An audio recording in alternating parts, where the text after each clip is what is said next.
आज उमेशची 8ची ड्युटी होती, तर त्यामुळं त्याला लवकर जायचं होतं. पण मी काय उठलेच नाही, तर मग त्याला डब्बा वगैरे पण नाही दिला. मग त्यानंतर तो बिना नाश्त्याचाच गेला. तर मी म्हटलं मम्मीला, चल मी डब्बा नेऊन देते त्याला. तर मग आम्ही पटपट स्वयंपाक वगैरे केला.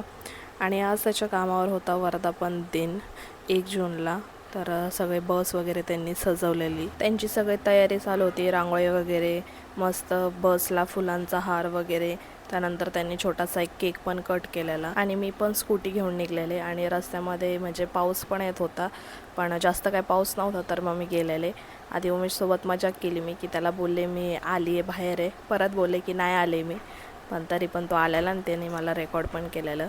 त्यानंतर घरी गेले, तर घरी डमरू मला बघून खूप खुश झाला, म्हणजे त्याला सोडून गेलेले ना मी, म्हणून मम्मी सांगत होती की तो तुला शोधत होता. मग तो खूप खुश झाला मला बघून. त्यानंतर आल्यानंतर मी डायरेक्टली झोपले. झोपेतनं उठून मग जेवले मी. तर बघू शकता माझं तोंड किती सुजलं होतं. त्यानंतर मग संध्याकाळी बिर्याणी बनवायची तयारी चालू होती. मस्त बिर्याणी बनवत होते. इकडे उमेश पण आलेला घरी 5 वाजता. मग त्याला आंघोळ करायची होती. आणि माझं जे नख आहे, जे प्रेग्नन्सीमध्ये खराब झालं होतं, तुम्ही कधी माझ्या मागच्या व्लॉगमध्ये बघितलं असेल, तर ते माझं रात्री खूप दुखत होतं. तर मग आम्ही मेडिकलमध्ये जाऊन औषध घेऊन आलो आणि ते औषध टाकलेलं. तर असाच होता दिवस. भेटूया उद्या. बाय.